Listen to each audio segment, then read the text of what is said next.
Welcome everybody to another portrait demonstration. It's a very hot, sweaty, sunny day here in Brighton. I thought I'd do a voiceover for this portrait demo that I did a few days ago. I like those first few marks. I'm using a fan brush. A fan brush, you can see it's very thin fan shape. It's a fan shape like a I was going to say cockatoo.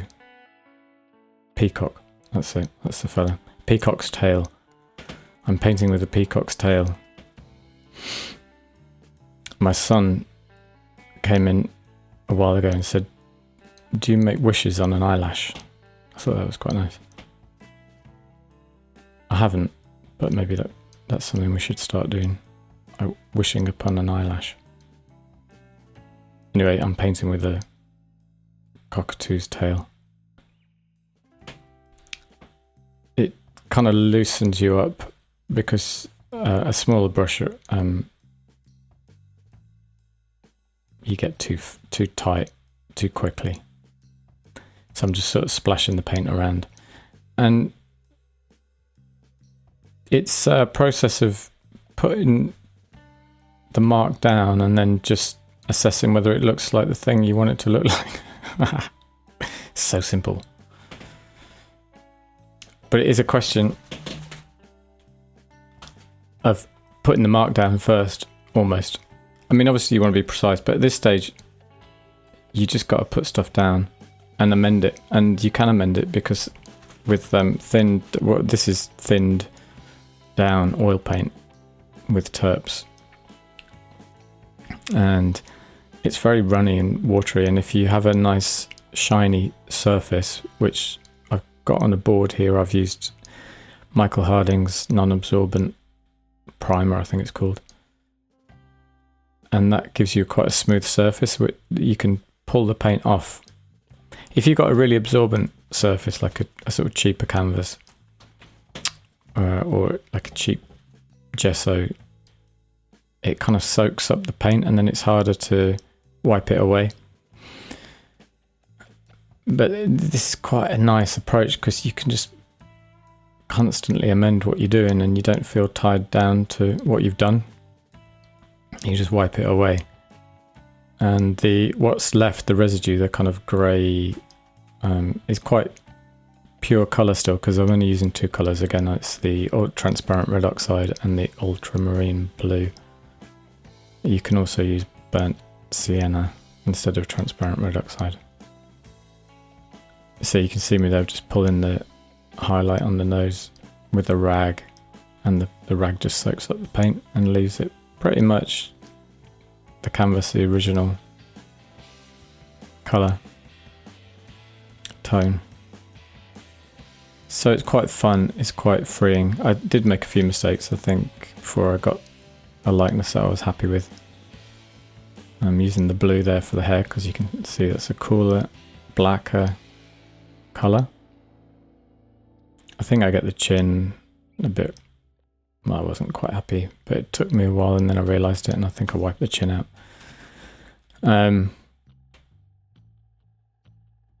Yeah, don't be afraid of making mistakes.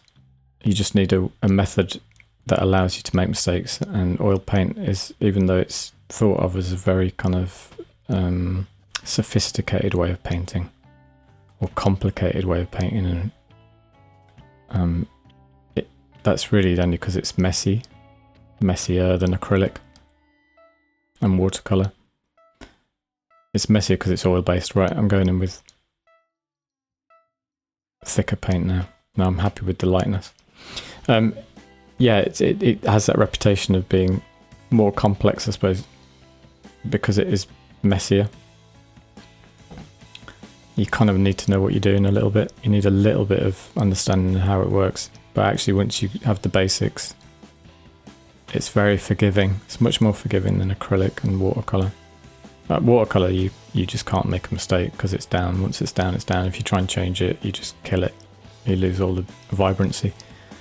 Oil paint you can wipe away and you can put clean slab of freshly mixed pure colour on top. Most of the time it'll work. If it's that's for another time, is knowing a little bit about opaque and transparent pigment. So the ultramarine blue, I say another time, I could say a little bit about it now. The ultramarine blue and the transparent red oxide, the clue's in the name. Transparent red oxide is transparent, ultramarine blue is also transparent. So if you put an opaque paint on top of it, it'll completely cover it. If you try and put a transparent paint on top of an opaque paint, they'll kind of mix together and become a bit muddy. So it's not overly complicated. Don't be worried about things like that. You just get a hang of it after a while. You get a sense of which colours are transparent. You can see it when you look at them, kind of whether they have that translucent appearance, or whether they've usually got some kind of white in them, which makes them more opaque.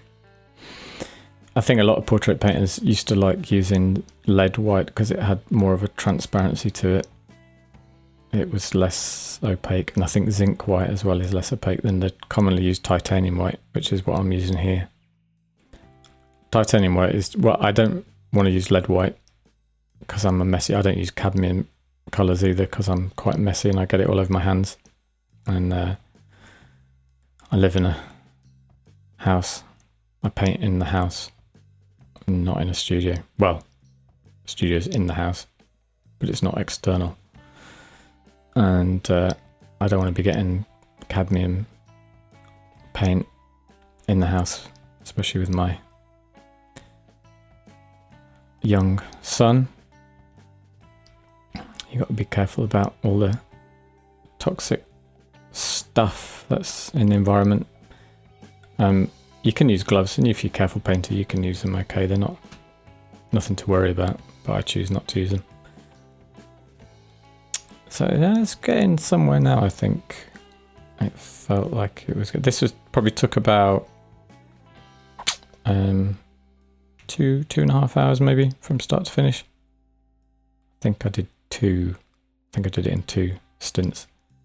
The camera moves sort of halfway through, falls down. I think I'll move it into a slightly better position. There's a bit of highlight on the light sort of reflecting a bit off the paint, so I apologise for that. It's not the clearest. I think the camera should really be on the other side. Sort that out for next time. Yeah, I think this was a mistake. You can see the... Or have I corrected it? I think I've just corrected it. I was going to say the shoulder. No, I'm not sure if I have corrected it. I think the shoulder's too, like his neck's too long. I think at some point I'll correct that. I hope I do anyway. Which kind of makes his head look too long. Again, it is a bit distorted because the camera's coming in from the side.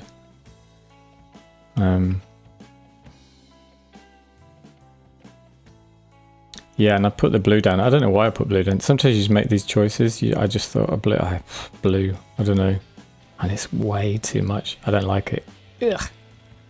It's irritating me already. Although this was a second stint. I think after I put the blue down, I walked away in disgust. Oh, no, I've corrected. Yeah, no, actually, I did a little bit in between starting again, I think. Yeah, and I decided, yeah, I'm going to bring down that blue and make it more muted. So I'm putting the opposite. I'm putting a sort of orange on top. Orange and blue are opposites on the colour wheel. It means they're complementary colours.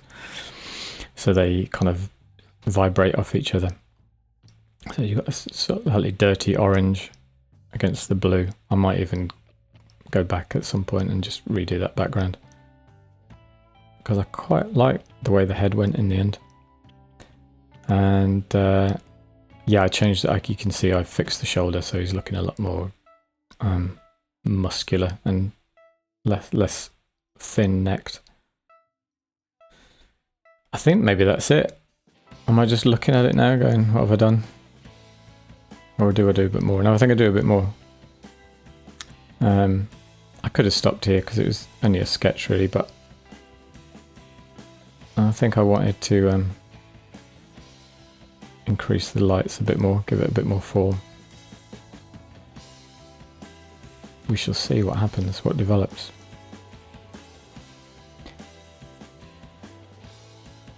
So I'm doing, this is the final stint, yeah. I think I just readjusted the camera because it had fallen down. I'm doing some art workshops in Brighton if anyone's interested. 5 hours, £45, and we'll just, it's kind of a free-form thing. We'll take some materials and just talk about art. We can paint from reference or still life, or maybe even paint each other as we're painting, or just drawing. Doesn't have to be painting. And we just talk about art, and I can give feedback on anything that you're working on, and some tips and hints how to avoid common mistakes. So that'll be in Brighton on the 15th of September 2024. You can message me if you're interested in coming. And I think we're sort of getting there. I'm just adding a few final darks. The angle isn't great, the light is reflecting on it a bit. It's gone a bit shiny, hasn't it? You'll see a final photograph in a minute, and it looks a bit better than it does here. Yeah, I think I captured his expression and his kind of him. I think I captured him. It is important for me to get the likeness. Not necessarily on a sketch like this, but even then I still try, and I feel like I haven't quite succeeded if I don't. Sometimes, I mean, there's a lot of artists who just use reference material just to do a sketch, and you know, they kind of relax on the likeness.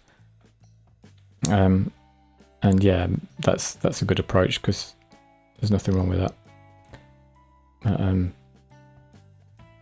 It still niggles me a bit if it doesn't look like the person I'm copying the picture of. I'm also doing, I started doing my first interview portrait, my portrait interview series called Paint Talks, or it is at the moment called Paint Talks. Let me know if you think it should be called 1,000 Words or The Big Picture. I've got a few pretty good guests lined up. I've got Matt Letizia, Kate Shimarani, Naeem Mahmood, and David Icke. So I'm going to be going off to paint and chat with old Icke, which will be fun. There we go, all done. Yeah, looks alright. I was quite pleased with that for a roughly 2.5 hour sketch.